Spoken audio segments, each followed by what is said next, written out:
Okay. Well, we are recording. Please be aware of that. Welcome to Museums and Change, and thank you all for joining us today.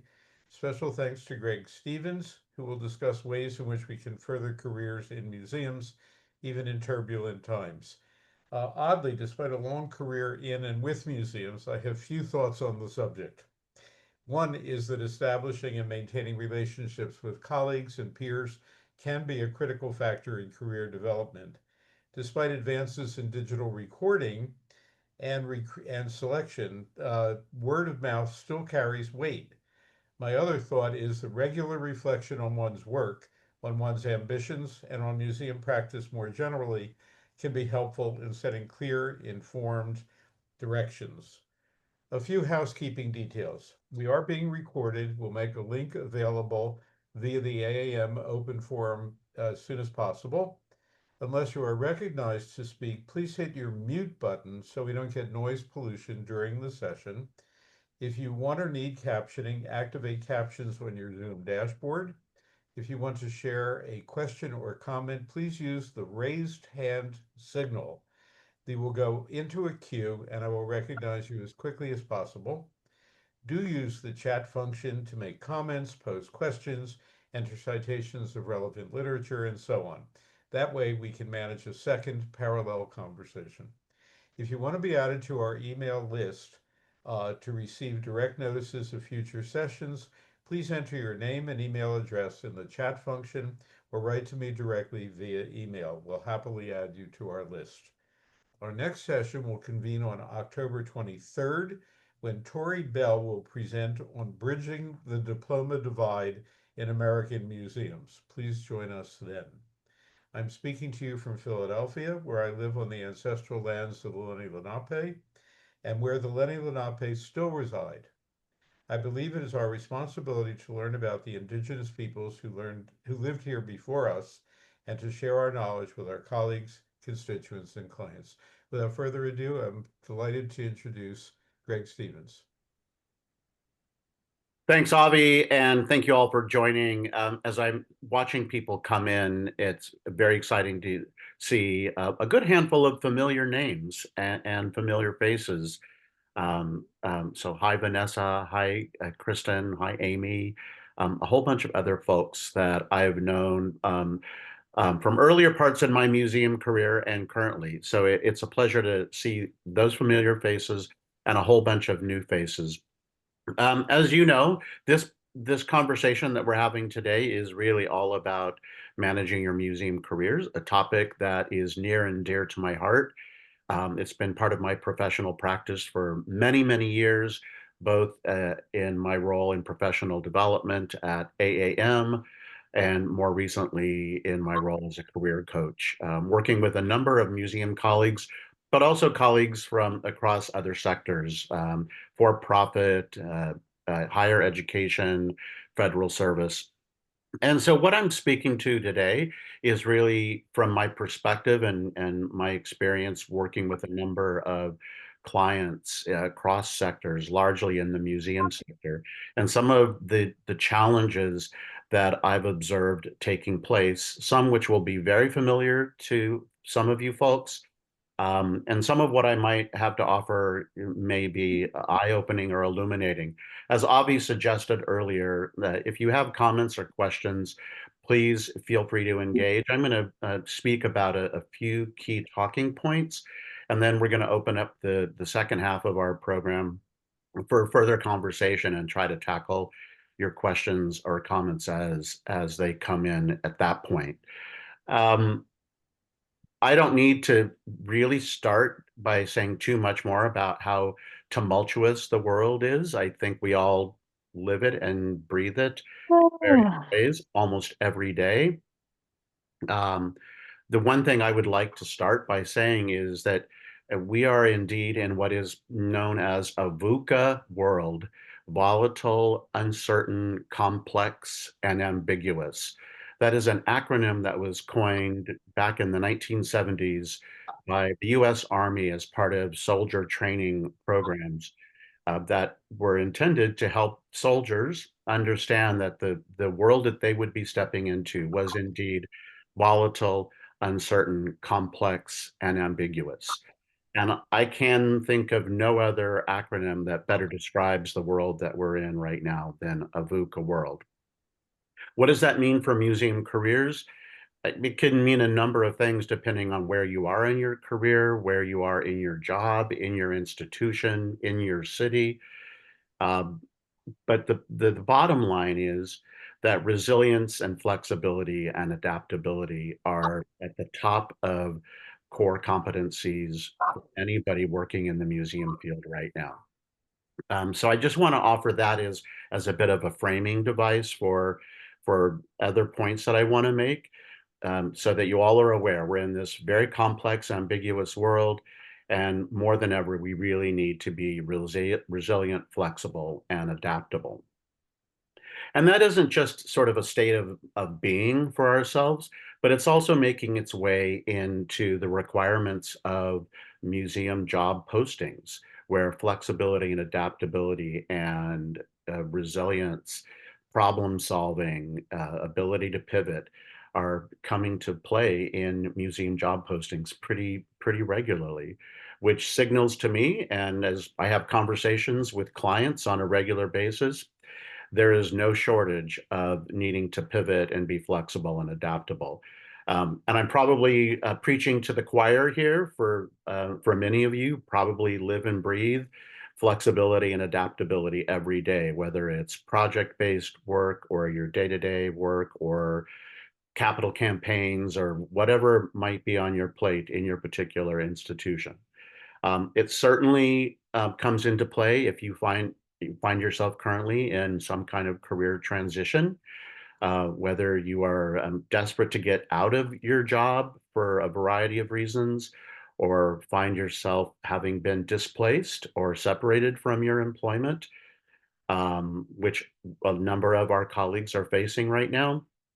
Um, if you're actively looking, just getting started in your career, perhaps new in the museum field, right out of school or transitioning from another field, all kinds of variables come into play if you find yourself in career transition.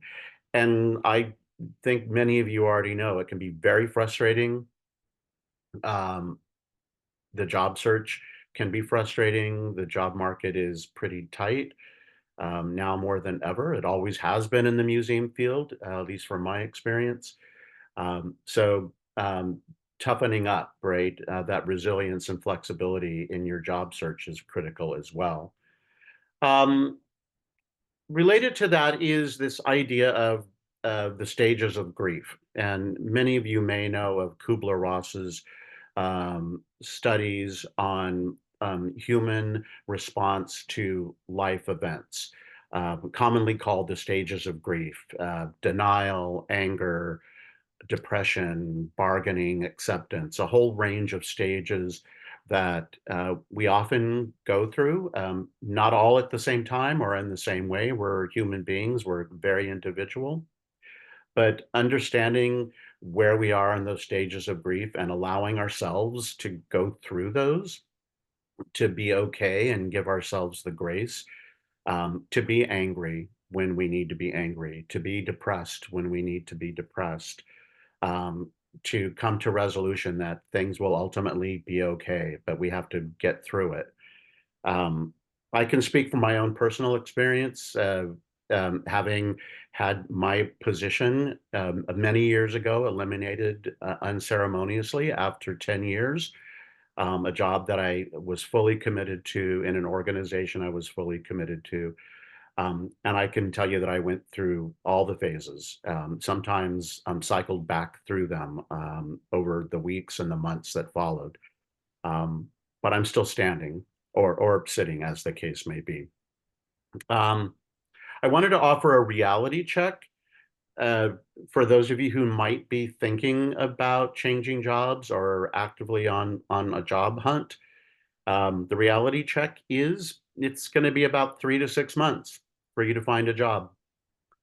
And that's just the reality. If you think about just the down here on the ground, finding a job, putting your materials together, applying for a job, hopefully getting through the rounds of interviews and then onboarding, right there is a minimum of 3 months. So if you are one of the people who are actively looking right now, it's going to be a minimum of 3 months. Then you add on some other layers of the end of the year, the holidays. You start building into 4 or 5 months, which seems completely unreasonable, especially if you're the sole breadwinner for your household. But it is a bit of a reality check. Another reality check is what I call the 80-20 pie chart, right? So if you imagine a pie chart, and 20% of that pie, a small slice of that pie, that's the number of jobs that are filled through job postings. And we know this through various research and studies that have been conducted. So when you're looking for jobs, wherever you might be looking on various job boards, that's great. And I encourage you to continue doing that. But just recognize that that's only about 20% of the success rate, which means the other 80% of the pie is something else. We call it the hidden job market. And half of that 80%, a full 40% of that pie, is jobs that are found through people you know, your connections, your networking, your mentors, former professors, former supervisors, neighbors, people in your social circle, your religious community. You never know where it's going to come from. So I often work with colleagues who are not really comfortable with networking or making connections. It can be terrifying for a number of people. Um, when I was in graduate school, I had no idea what networking was or what connecting was all about. And now I consider myself a pretty good networker, and I feel like I've built a solid network. Uh, but just know that it's going to be an important thing for you to start connecting with people. And I've said this for many years, and Avi, you know this to be true as well. As much as we have subject matter expertise in curatorial practice or collections or exhibitions or education, whatever our roles might be in the museum field, at its core, this field is about relationships. And I've said that for many, many years, and maintaining relationships with people over time is really how we move forward in our careers, but also how we maintain robustness in our careers and job satisfaction. The other 40% of that 80% pie, that's people you don't know. That's people you might be referred to from somebody. Somebody says, "Oh, you know, you should talk to is Steve over at whatever museum," um, or people that you reach out to for an informational interview, people you don't know. That can be really terrifying for a lot of people, is reaching out to people you don't know. But my experience in the field is that people are pretty generous. People are pretty generous. I see a couple of heads nodding, which is great. People want to help. I think there was a comment earlier about mentoring and advisement. People really do care about other people in this field. And my personal experience and the experience I've had with a number of colleagues and graduate students that I've taught over the years in various institutions suggests that there is a lot of generosity of spirit, a lot of mentoring and coaching that folks are really willing to do. And of course, you know, this is not a sales pitch, but there are, you know, career coaches. I'm one of the folks in the field who does this for a living. But it doesn't have to be that formal. It can be informal mentoring relationships that you build with people. So all that to say, the 80-20, the pie chart, a big chunk of your job search, and even if you're not searching, just maintaining and building those relationships is really critical. Always has been critical, and now it's even more critical than ever before because of the volatility and uncertainty that we are facing in our field. Um, Whether you're looking for a job or you find yourself out of a job or you're in a job that is not meeting your needs for a variety of reasons, um, there are some things that you can do. I really like to focus on small steps. My dear friend and colleague, Wendy Luke, with whom I co-edited a career handbook a number of years ago, A Life in Museums, that some of you may be familiar with, introduced me to the idea of Kaizen, Kaizen. Um, very roughly translated, small change equals big impact. That's borrowed from Japanese industrial manufacturing principles post-war, in which industrial leaders were looking for ways to make small changes in the manufacturing process. Make a small change here that will increase the number of widgets we produce, which increases our profits. So that's very roughly translated. What that means for our careers is you don't have to tackle all of it at once, right? You don't have to try to manage this overwhelming uncertainty and ambiguity about your career, wherever you might be. But making some small changes can make a huge difference. And I sometimes coach clients in these small steps, and very often it starts with some version of self-discovery or reflection, self-reflection, which I think, Avi, you alluded to when you were introducing this program. And I boil that self-discovery down into three key areas. What are your strengths? What are your passions? What are your values? Strengths, passions, and values. If you think, and the reality is that those of us who are working, we often get very busy doing our work, whatever it is, and we don't take the time to reflect on what we bring to our work, right? We're busy doing our programs or planning exhibitions or capital campaigns or whatever it might be, but we don't take the time to reflect on ourselves and what we have to offer. Um, and oversimplified, what you're good at. It might be that you're really good at managing data, or you're really good at uh, working with children, or you're really good at graphic design. There's a whole range of things that you might be really good at, both in your professional life and in your personal life, right? I have a number of professional skills that I bring to the table, but I really love gardening, and um, I love cooking, even though I'm not very good at recipes. I'm not a recipe follower, but I am great at creating magic food, right? So that idea of problem solving and seeing what's in the cabinet and the refrigerator and the freezer, I can pull that together and make a great meal, right? That translates into my professional life as well.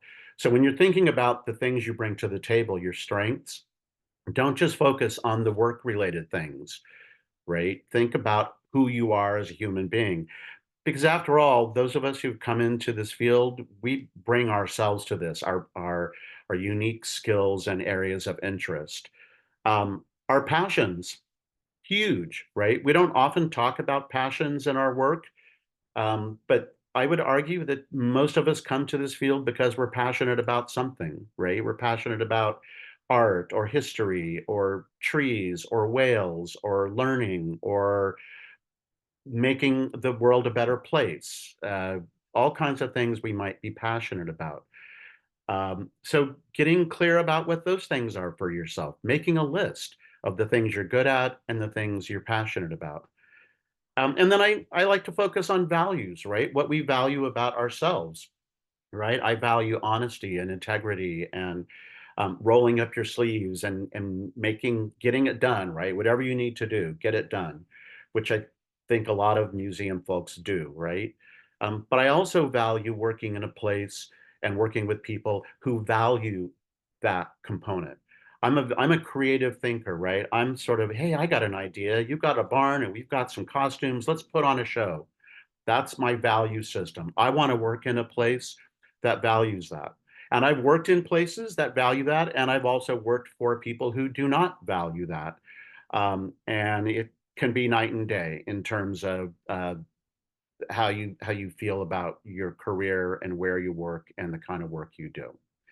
Um, the closing message there is, if you're not doing work that you're good at or growing at, if you're not doing work that you're passionate about, and you're not doing work that is part of who you are, your values, and in a place that values who you are and what you bring to the table, then you shouldn't be doing that work. You need to be doing something else. All right. So I'm going to get off my pulpit there for a moment, but I just think that's so important, that self-discovery component that we don't often take the time to think about. Um, I mentioned earlier that, uh, you know, in a previous life, I was the director of professional development at AAM. When I landed that, I came to the museum field as a museum educator, and that was what I did for a number of years. And then I found myself heading up the professional development program at AAM. And that's actually where I built a very robust network of folks, some of whom are in this Zoom call right now. Which makes me very happy. Um, and I felt like I landed at the mothership, right? So for me, that was kind of like, wow, I landed at the mothership. This is my dream job. And for many years, I got to do what I'm good at, what I'm passionate about, and worked in a place that valued that work. Not always at the end, which is why my position was eliminated after 10 years. Um, I won't go into that, but it was pretty devastating for me. But what it did prompt me to do is to find my own career coach, right? That was part of my severance package, which was great.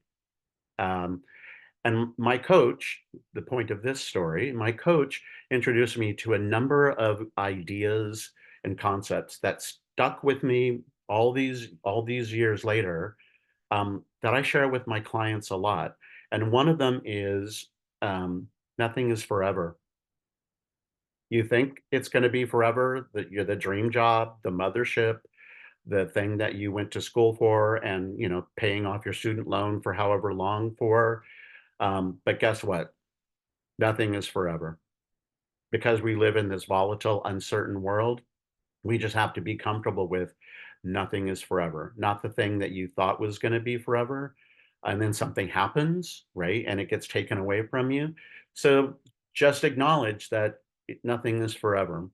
After I lost my job, I thought I'm never going to find a job again. Well, that isn't true. And some of you might be feeling like that. So just realize nothing is forever, not the good stuff, not the bad stuff. Another key thing that my coach helped me understand is the power of and.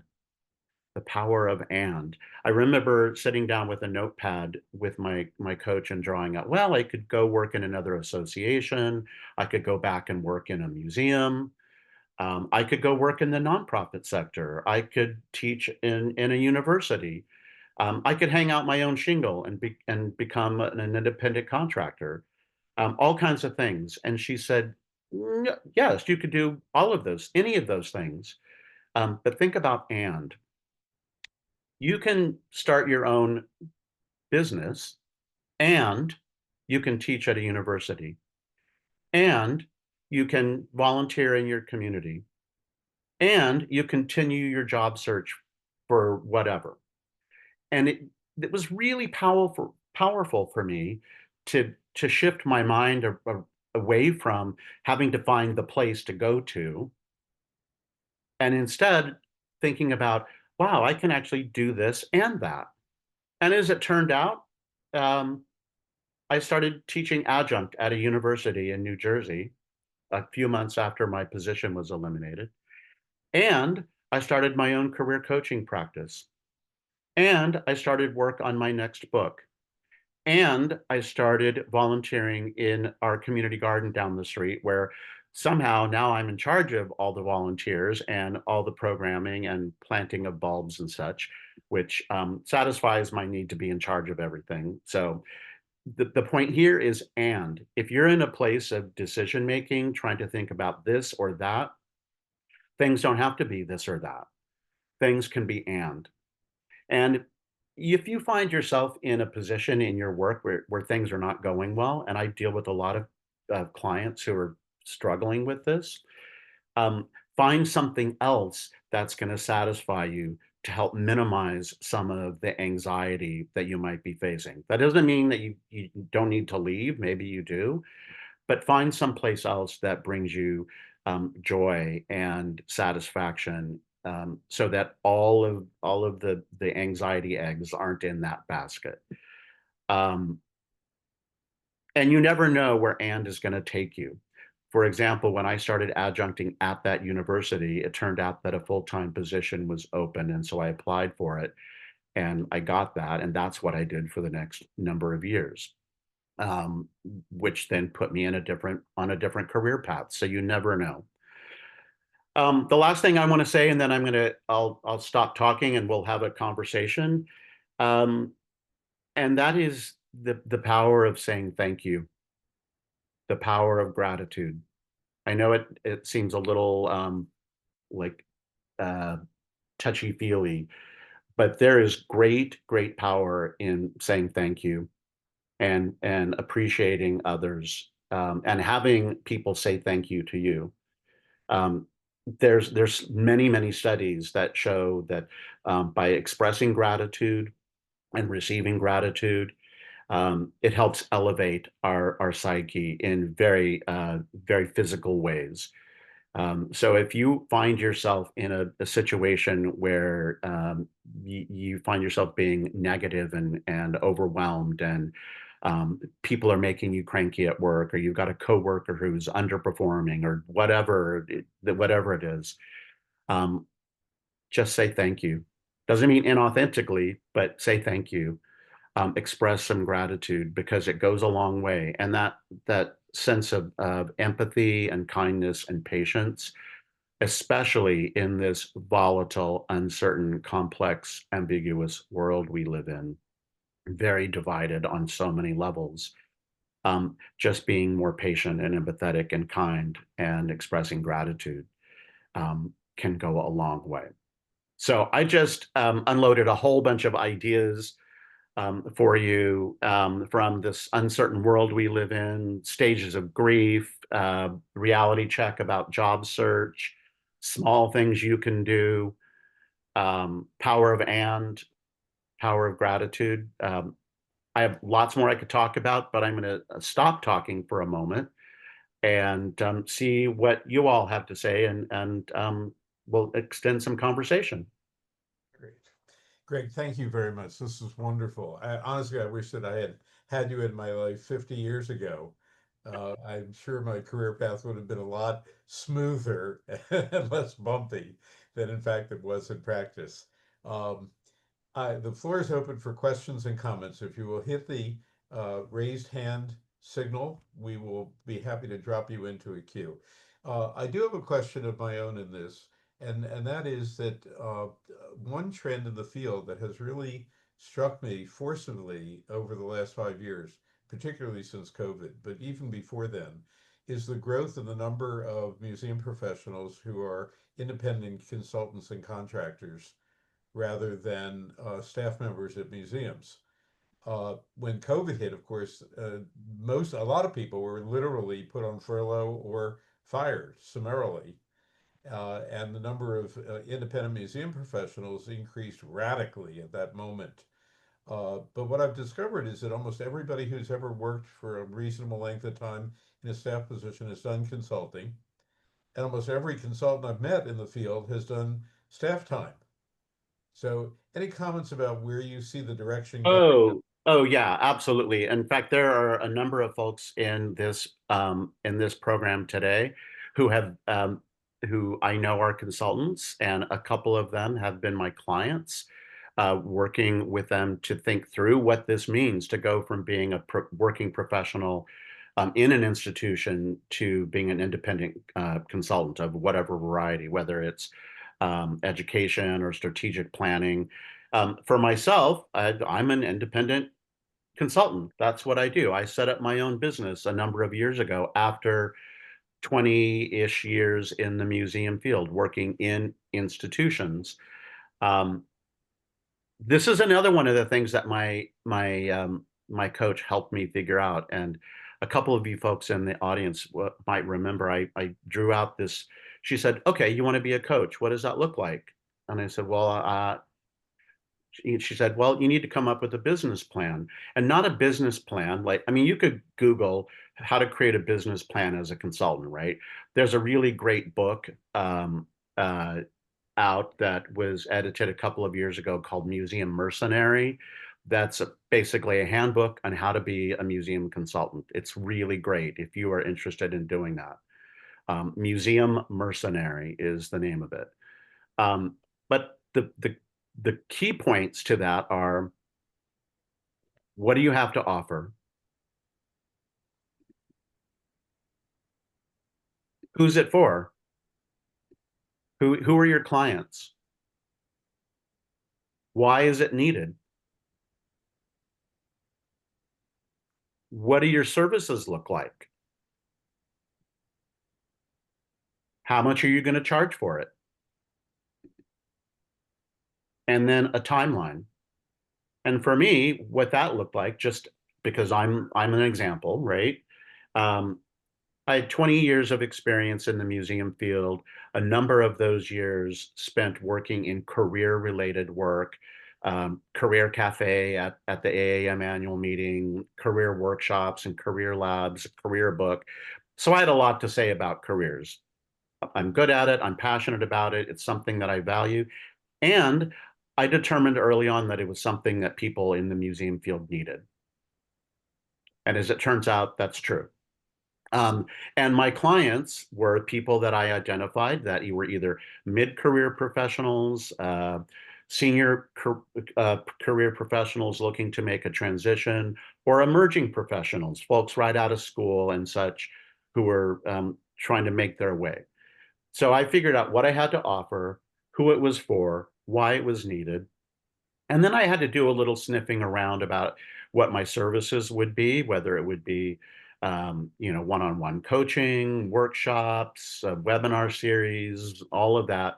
I remember making out a whole list of all the services I was going to provide, some of which I do and some of which I do not, just for a variety of reasons. Figuring out how much it's going to cost, uh, what the for-profit sector will bear is much different than what museums are going to be, museum folks can pay. So I know that to be true. A timeline, I remember writing down, okay, in 3 months, I'm going to figure out what I'm going to offer. I'm going to launch a website and I'm going to get going. And then in 6 months, I'm going to take a measure of it and see how it works. And then in a year, if it doesn't work, great. At least I tried it. In my case, it turned out that, yeah, it actually is going okay.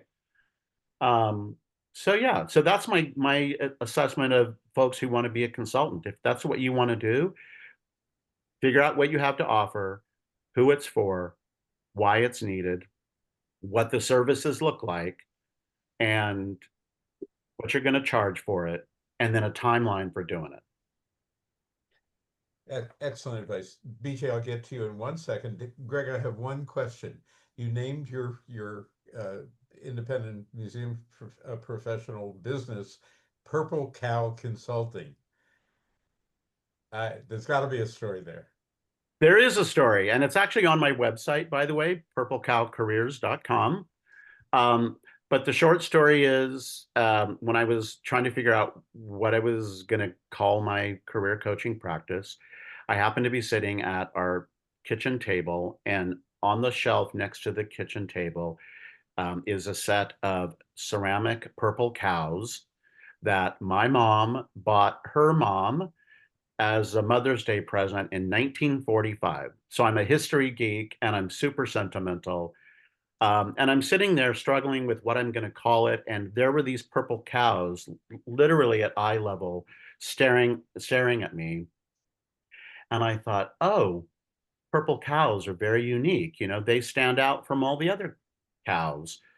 Um, and that's how I started my company. And that became my tagline, helping you stand out in your field. So that's the story of the purple cows. And Lovely. you can go to my website and there's the cows and there's a picture of my mom in 1945. It's um, again, I'm very sentimental. And yesterday was my mom's birthday, so Ah, she's very proud of me. you weren't kidding about bringing everything every part of your life into the consideration, and there's a perfect example of it. BJ, you're on. Thank you. I have a I have a question, but also I have a couple comments real quick.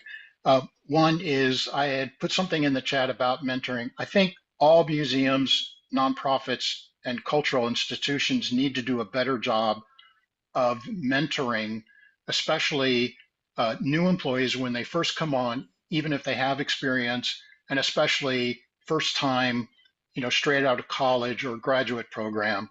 I think that's a big failing in the industry, and I think that needs to be addressed. The other thing is some tips that I would like to offer everyone.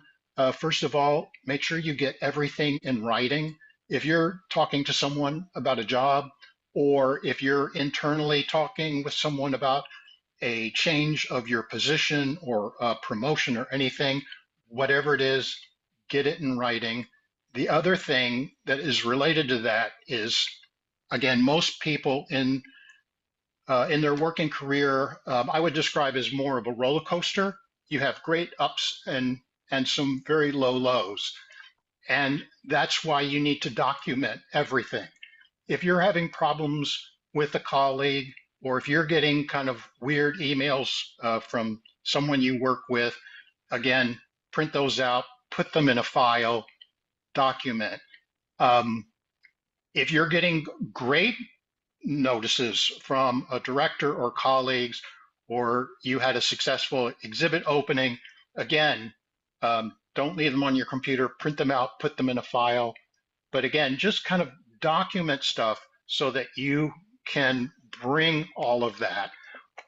One, the good stuff. So if you're looking for work, or if you're looking to um, for a promotion or some other position in the institution, you've got all that good material. And then for the bad material, um, a lot of times, especially HR, may look at the supervisors as sort of the definitive word and not really the person being supervised. So again, being having all that information and sort of documenting your trials and tribulations is also important. Yeah, BJ, thank you so much for all of those points. I couldn't agree with you more about mentoring and how important it is and how we haven't always done a great job of it. My experience is that, to your point, I have had several great mentors over time, but it only came about because of me being proactive, right? I had to be really proactive about it. So that would be my advice to anybody. And not just networking, and because you got to find a job, but building relationships, being on a panel with somebody for a conference, co-writing a newsletter article, whatever. Sharing expertise and perspective is critical. So that's a great point. Also, a great point about documenting, both in terms of your performance review and your supervise, any of that. What I can tell you, and I didn't talk about this earlier, another small step, but not a small step, is take some time to work on your resume, even if you're not looking for a job, right? Take some time to update your LinkedIn profile. And all that documentation that you just described, BJ, that successful project or that program that reached 300 people, or that capital campaign that raised $1 million, whatever the thing is, right? You have to document it, not just for the sake of your annual performance review, which is pretty common, but when you have to hunker down and start looking for a job, and you're scratching your head because you can't remember all the things that you accomplished in the last 5 years of your job, um, documenting is really critical. And I spend a lot of time with folks on their resumes, doing that very thing, right? What are those accomplishments? Because that's what people are looking for. Um, Not just what you did, but the result of what you did, right? Reached 1,000 people, produced 150 programs, raised $1.5 million, whatever the thing is, right? That documentation is part of who you are professionally within your work, but then how you communicate outwardly as you're looking for something else in your career. Great. Thank you for the question. Thanks, Greg. Amy? Hello. Hey, Greg. It's so Hey, great to see Amy. you. Hey, I've known Greg. I think I was doing the math a couple minutes ago. It's like 2 decades or something I like know. it's been a while. I can't believe it's been about 10 years since we worked together through AAM, and I was chair of the PR and marketing network. I moved from museums about 10 years ago into higher education when I was at Yale University. I'm now at the University of Rochester. Shout out to the Memorial Art Gallery, which is amazing. So I'm still in higher ed, but I have felt a pull to return to museum work again. But it feels really risky, right? More so than ever, even if I've sort of played with this idea before, because there is so much uncertainty. And I really appreciate the lens you opened with. So I'm wondering if you've worked with people on like their tolerance for that risk, or how do you start to think about, oh God, is this just a time to keep your head down and not do anything risky? Or maybe it's those initial phases of like passion, values, ability, but how do you think about it? Yeah, Amy, thanks a lot. And of course, it's great to see you again. I have a lot of thoughts about it. Um, my first reaction is now's probably not the time to make a risky change Mm-hmm. um, in a already volatile world and in a field that's a little uncertain. But what Yeah. is right? Higher ed's crazy Yeah. and volatile. The cultural Yeah. sector is crazy and volatile. Yeah. You name it, right? Every part of it. So that would be my first recommendation is just, lay low, do great work. But thinking about right? You can continue doing that and start exploring what would it look like for you to return to museums, the field where you spent a good chunk of years that you really care about, right? Not that you don't care about higher ed, but Right, right, right. right? Yeah. So right? So you're going to continue doing your work and maybe start doing some exploration about what it would look like to step into a PR and marketing role. If that's, I'm assuming that's what you would want to continue doing in a museum, and where would that be? And who are Mhm. other people that like the Tim Hallmans of our world Yeah. who have been doing this work for a long time. Reconnect with those people Yeah. and say, I'm thinking about stepping back into museums. What do you think? Hmm. That's really Right? interesting. And a lot of the experience I've had in higher ed around strategic plans and HR stuff, actually, I was even thinking, is there a deputy director type of art? So, I mean, I'll follow up with you online, but this is really helpful how you're thinking about the and honestly, I really appreciate your very honest, transparent, like maybe now isn't a great time to take a big risk. And obviously everyone needs to decide that for themselves, but I've really been playing that around in my head. So I appreciate you speaking to that in particular. And I Yeah. And talk, the last thing I'll say is to that is sometimes it's external factors, right? Like maybe you're in a position where you have a spouse, a partner, or something that's going to support you, and so that the immediacy or the urgency of that isn't quite so daunting, right? yeah. So that can make a difference in your decision making as well. All right. Thanks so much. Great. Amy, thank you for the question. Greg for the comment. Laura? Hi, good afternoon, everyone. My question is, in this VUCA world that we're in right now, if you're interested in advancing within the museum world, so outside of your department to take on additional leadership, I've been interested in some additional positions. How do you prepare yourself to take on that additional leadership? How can you prepare when you're looking for a title that's outside of your current department? And thank you for that great question. Are you thinking about within your institution or going elsewhere? Either or. I have a small museum, so I think there might be more opportunities outside, although I said I'm in the marketing department and I enjoy the position I have now. But I find it's very hard if you are going for a director, an assistant director role. A lot of people won't entertain you unless you already have that title, and I find that to be a barrier. Yeah. So I may not have the perfect answer for you, but a general rule of thumb is, to move up, you have to move out. Although that's oversimplified. But it has been, if you really wanted to advance up to, say, a deputy director or director level position, it may not happen within your institution. That isn't a hard and fast rule, but just something to consider. So if you're thinking about that, what else is out there? The other part of it is being an advocate for yourself, right? If you have a supervisor who is who you feel comfortable with, letting them know that you really have career aspirations, that you're and finding out what needs to happen so that you might get some stretch assignments or tasked with a particular project or an initiative or a campaign or something that starts to move you into building some skills and expertise that elevates you, right? It's not like you're going to go stepping into this director position, but any supervisor worth their Okay, I'm sorry. any I had was supervisor gonna worth skip their it, and I salt is realized. going to be um, should be really supportive of your professional growth. That's how it happens, right? Not everybody has a supervisor like that, but that would be ideal. But then also think about what it means for you to want to step into, let's say it's a director role, right? Let's say that's what you're really thinking about.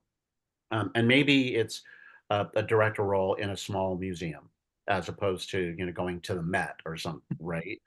Um, then start poking around and reaching out to people. This is, where the connecting with people comes into play. This is part of that 80-20 pie, right?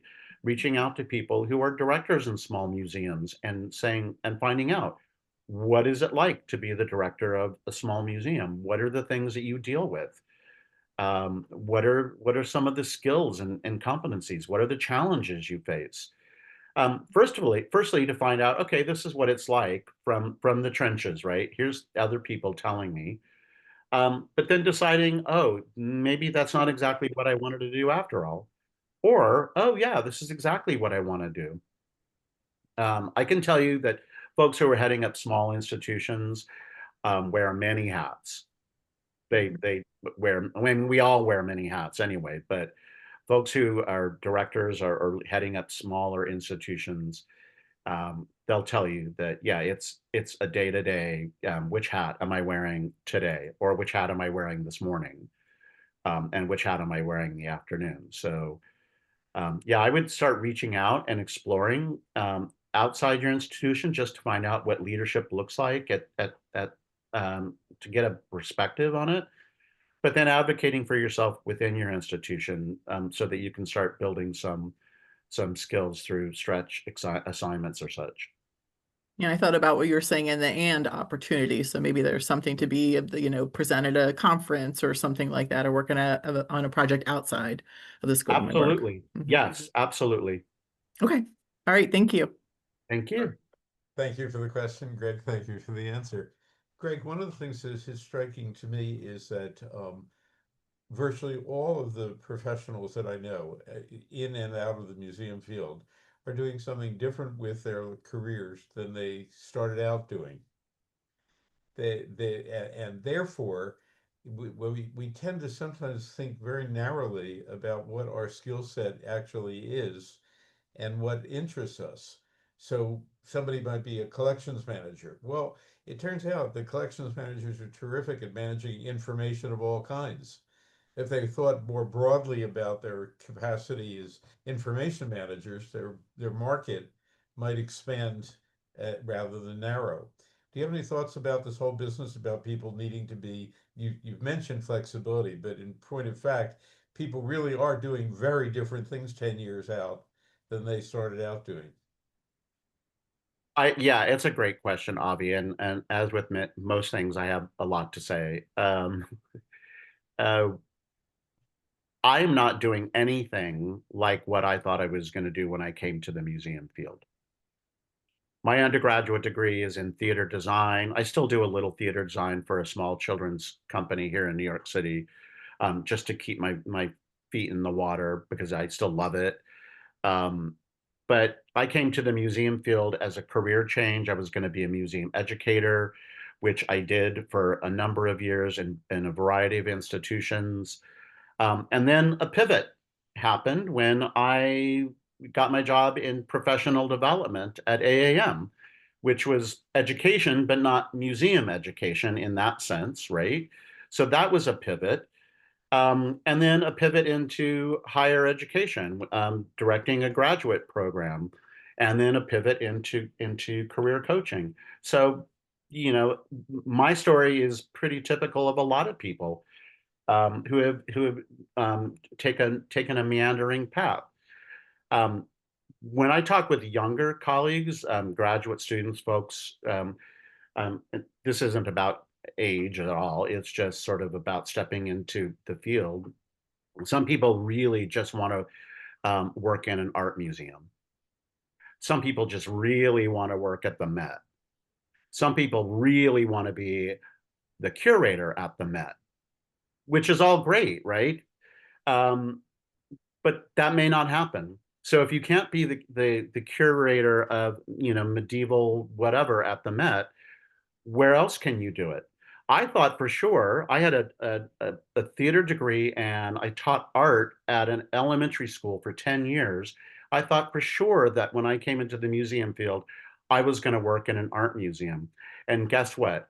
I've never worked in an art museum in my career. I worked at the Air and Space Museum. I worked at the Army Museum. I worked at the Building Museum. I've never worked in an art museum, and my career hasn't really suffered. So being open and flexible, I mean, truly, this is where flexibility and adaptability comes in. Um, my first job at Air and Space Museum was amazing. I got to roll my discovery cart out into the galleries and teach people about living in space and the Wright brothers and the universe. It was amazing. And so it satisfied the history geek part of me, right?